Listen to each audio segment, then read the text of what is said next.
Olá pessoal, sejam bem-vindos a mais um vídeo aqui no Super Acadêmico. Hoje a gente vai continuar com nossa playlist de Antropologia Cultural do Luiz Gonzaga de Melo. Aqui, ó. Antropologia Cultural, Luiz Gonzaga de Melo. Esse livro aqui é um livro que tem sido muito elogiado durante esses episódios, né, dos vídeos, porque muita gente tem, eu acho que saudosismo, né, da época que estudava na graduação e tinha esse livro aqui como referência para muitas coisas. Antes de começar, né, a gente vai falar hoje sobre as principais características da cultura. Esse é o tema do vídeo de hoje. É o vídeo 3, né, episódio 3. Eu queria que você, se pudesse, se quisesse, se inscrevesse no canal, né, desse like no vídeo, compartilhasse e comentasse o vídeo também. Né, coloque comentários, perguntas, dúvidas, né, discussões, debates. E se puder, dê uma olhada também aí no spot do Apoia-se e apoie o canal. Eu vou passar o spot daqui a pouco, mas tem uma novidade também no nosso cotidiano aqui do canal. A partir agora, dessa semana, você pode também ser um fã do canal, né, e você se inscrever para ter conteúdos exclusivos do canal, né, com bastidores, né, dicas de leitura, dicas também de como estudar, coisas assim mais específicas de quem realmente se quer se dedicar, talvez, né, ao mundo acadêmico. E aí você pode se inscrever aí, né, o custo é pequeno, e aí você dá uma olhada aí nesses conteúdos exclusivos, certo? Mas agora o esporte do apoio, que qualquer um também pode apoiar o canal. Olha lá. Deixa eu interromper aqui o conteúdo de vocês só um pouquinho para lembrar que você pode apoiar o canal Super Acadêmico agora, indo aí na descrição do vídeo e apertando em Apoia-se, no link do Apoia-se. Vá lá na nossa comunidade e clique lá para apoiar a partir de R$1. Agora, se você tiver um pouquinho mais de disposição e apoiar a partir de R$60, você ganha como recompensa um dos meus livros. Um desses livros aqui, à sua escolha. São 5 livros possíveis que eu posso mandar para você direto da editora. Tem o Em Busca da Verdade 1 e 2, que você pode pegar. Tem o Antropologia Filosófica, na notas de aula. Tem Num Quarto Escuro no Palácio da Alvorada. E tem o Novembro de 2019 de Lula da Silva. Qualquer um desses livros à sua escolha. É só apoiar a partir de R$60. Com esse apoio e junto com os outros apoios que a gente já está acumulando no canal, a gente vai conseguir melhorar ainda mais os conteúdos do canal. Agora vamos para o conteúdo do vídeo. Valeu! Pois bem, esse aí foi o esporte do Apoia-se. Espero que você possa pensar pelo menos em apoiar o canal. Ter suas recompensas também, mas apoiar o canal simplesmente porque é importante manter um canal como esse vivo e crescendo, certo? Então vamos lá. Principais características da cultura. A cultura é simbólica. Simbólica em que sentido? A cultura, a compreensão da cultura, a vivência da cultura depende da troca simbólica entre os sujeitos. Então a cultura é uma coisa humana, certo? A gente não pode dizer, por mais que formigas sejam sociais, que outros primatas sejam sociais, mas a gente nunca pode dizer que eles têm cultura, porque depende da troca simbólica. E a troca simbólica depende de haver uma linguagem simbólica, né? Uma linguagem no nível da representação daquilo que você quer representar na ausência do objeto. Isso é que é o nível simbólico. Pois bem, é isso, né? Então, uma cultura simbólica tem um significado conferido por aquele que a utiliza. Ela também é social, a cultura é social. Por quê? Ela depende de um ambiente coletivo onde haja partilha. Tanto que se diz que um indivíduo sozinho não vai conseguir gerar uma cultura. Primeiro que ele não vai conseguir sobreviver como um ente, né? Como um ser vivente, ele não vai conseguir sobreviver sem um ambiente social que permita isso. Até aquelas crianças animais, crianças feras, né? E de vez em quando aparecem histórias sobre isso, elas tiveram que viver para aprender a sobreviver num ambiente social. Não era um ambiente social humano, mas era um ambiente social que ensinou elas a sobreviver. Mas no caso, a cultura ela depende da coletividade, do ambiente social. A cultura não poderia existir sem as pessoas a ela relacionadas e transmitidas a seus ascendentes, sem a sociedade. Certo? Então, tudo que a gente tem de herança cultural como espécie humana, né, a humanidade, né, como a cultura ocidental, a cultura latino-americana, a cultura brasileira, no nosso caso aqui a cultura baiana, ou a cultura soteropolitana, ou a cultura aqui do bairro onde eu moro, tudo isso depende de uma coletividade que componha, dê sentido, significado simbólico, no caso, aqueles aspectos culturais, e seja partilhado coletivamente, socialmente e transmitido adiante às gerações seguintes. A cultura é ao mesmo tempo dinâmica e estável. O que quer dizer isso? Dinâmica porque, pelo fato da cultura fazer parte da história dentro de uma sociedade, ela vai mudando. Ela tem um certo aspecto de transitoriedade, de mudança, né? E essa mudança que deixa ela dinâmica. Então a gente vai se adaptando, e essas adaptações e criações e mudanças é a dinâmica. Mas ao mesmo tempo ela é estável porque para criar a identidade cultural de um povo, de uma coletividade, é preciso uma certa estabilidade. Então as coisas mudam, mas mudam mais lentamente. Certo? A depender do que for, mas há uma certa estabilidade. Então, por exemplo, há muito mais semelhança entre nós agora e pessoas de 20 anos atrás, 30 anos atrás, que ainda convivem conosco, do que com pessoas de 100 anos atrás. Apesar de falarmos a mesma língua, vivermos no mesmo lugar, mas há uma diferença aí. Então, há aí a dinâmica, mas há o estável. Se a gente encontrasse hoje alguém que viveu há 100 anos atrás, ia sentir uma certa diferença no comportamento. Ela também ia sentir, obviamente. Mas íamos conseguir nos comunicar, porque a gente tem uma certa estabilidade que permite essa manutenção. Mas, no entanto, se a gente encontrasse alguém, mesmo alguém que supostamente falasse português, de, sei lá, 500, 600, 700 anos atrás, a gente ia considerar completamente diferente. Porque o nível de dinâmica da cultura não ia permitir um acesso direto àquela partilha simbólica. Certo? Então, por mais que haja o estável mantido. A cultura é seletiva. Isso quer dizer o quê? Que ao longo da história, né, de um povo, de uma sociedade, vai se selecionando elementos culturais, elementos simbólicos, para se manterem e elementos para não se manterem. Então, ao longo do tempo, vai se escolhendo aquilo que vai ficar, que vai permanecer e aquilo que vai desaparecer. Isso é a seletividade da cultura. Reformulações, tá. Então, a cultura é universal e regional. Por que ela é universal?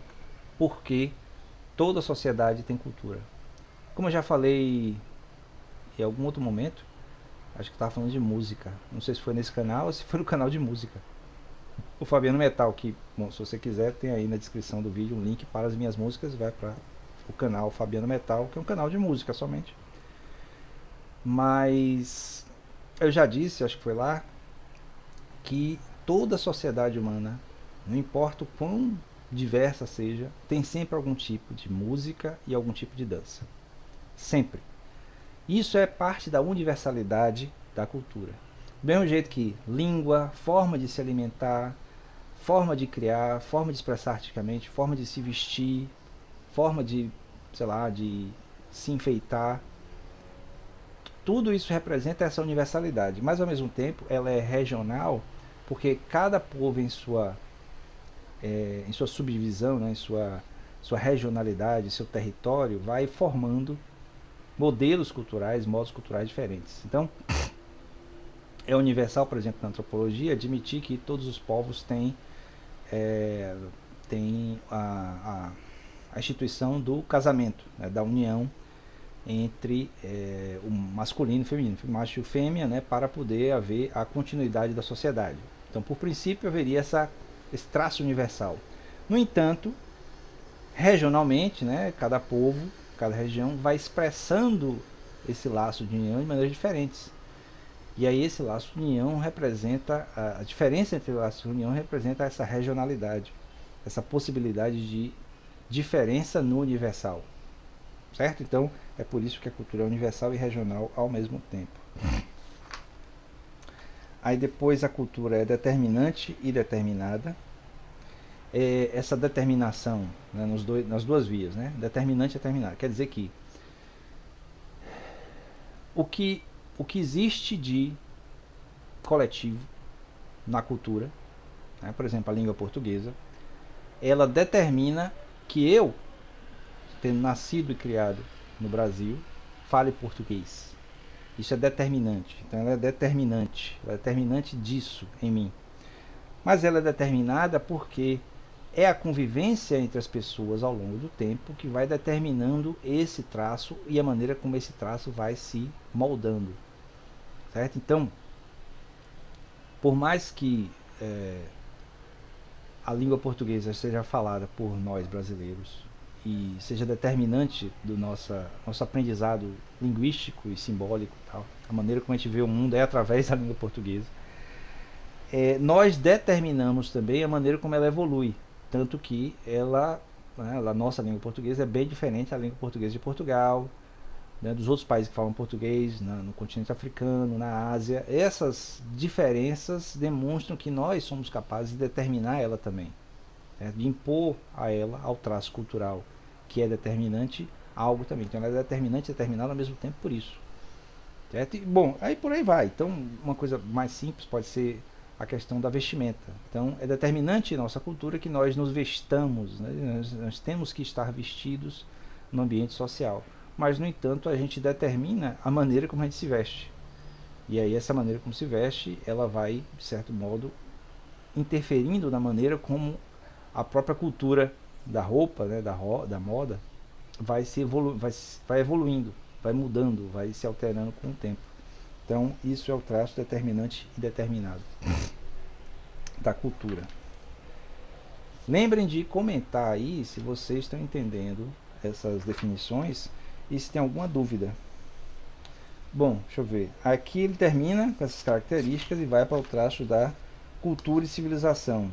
Que assim, na origem da palavra cultura, havia muito essa coisa do cultura como sendo civilizado, né? Então, culto ou civilizado. Tanto que as origens da palavra cultura, que vem do alemão, mas do francês vem a influência do termo civilisation, né? Então, esse cultura como civilização é um traço bem etnocêntrico, que é um termo bem técnico, bem típico da antropologia, que é o aspecto de nós vermos o mundo a partir dos olhos de nossa cultura. Então é etnocêntrico, né? É uma cultura no centro. Então eu vejo o mundo a partir de olhos brasileiros, baianos, soteropolitanos, e aí isso faz com que toda a interpretação que eu tenho do mundo passe por isso aí. Isso aí seria o etnocêntrico. E aí essa relação entre cultura e civilização tem muito com a maneira como esses termos foram criados na Europa, né, numa Europa colonialista, de expansão, né, de expansão colonialista. Então, via-se muito o que era cultural, o que era civilizado, como sendo europeu. E aí ficou esse traço na cultura. Aqui ele fala uma coisa interessante. Civilização como significando cultura particular identificável de um agrupamento humano. Uma espécie de cultura como maneira sui generis de ser de um povo. Tipo a civilização maia, a civilização nórdica, né? Nesse sentido o uso da palavra civilização. E depois vem cultura e subcultura. Não sei se dá para pegar mais esse tópico, acho que dá, antes de pegar os métodos. Depois vem um métodos. Então cultura e subcultura é bem mais simples, dá para terminar aqui. A ideia é que as expressões mais específicas dentro de uma cultura são chamadas de subculturas. O sub aí não é no sentido de inferior, mas no sentido de que está inserido, né, está contido em uma outra. Então, por exemplo, eu mencionei aqui a questão dos bairros, né? Então nós temos aqui na cidade de Salvador uma cultura soteropolitana, né, que nós partilhamos em vários aspectos, né, seja para coisas boas, coisas ruins, mas há uma coisa que nós partilhamos e reconhecemos como sendo nossa. E aí os diferentes bairros teriam subculturas soteropolitanas também. Então tem aqui a subcultura de Brota, a subcultura, né, do subúrbio, a subcultura da Orla, a subcultura do Rio Vermelho, a subcultura do Cabula, a subcultura, essas particularidades assim. E bom, aí o nível de particularização vai depender muito de quem pesquisa sobre um determinado subgrupo dentro de um agrupamento social maior. Você pode dividir, por exemplo, numa sociedade ampla como a brasileira, uma subcultura masculina e uma feminina, a subcultura LGBT, QIA+, a subcultura, sei lá, das crianças, a subcultura de indígena, a subcultura afrodescendente, a subcultura cigana. Então por aí vai. Você está considerando como subcultura não por ser inferior, mas por ser inserida num grupo maior. Por exemplo, subcultura brasileira, dentre as culturas, a cultura maior de ou falantes de língua portuguesa, ou latino-americanos, ou americanos, bom, por aí vai. Aí depende de como o olhar do pesquisador vai fazer isso. Então, que é interessante que o tópico seguinte vai ser justamente sobre método. Bom, então é isso. Eu vou ficando por aqui nesse episódio do livro Antropologia Cultural, do Luiz Gonzaga de Mello. Espero que vocês estejam gostando, espero que vocês tenham gostado desse vídeo e estejam gostando da playlist, certo? Continue acompanhando o canal, apoiando o canal. Se quiser, se inscreva aí agora, não só no canal, mas também clica aí em ser um fã do canal para ter conteúdos exclusivos. E não esqueça também de apoiar, de ir no Apoia-se para apoiar o canal se possível. Eu vou colocar o card aqui para lembrar vocês. E também dos livros, do meu novo livro. Está saindo logo um livro mais novo ainda esse semestre. E bom, é isso. Na descrição tem os links aí, dê uma olhada. E é isso. Até o próximo vídeo. Valeu!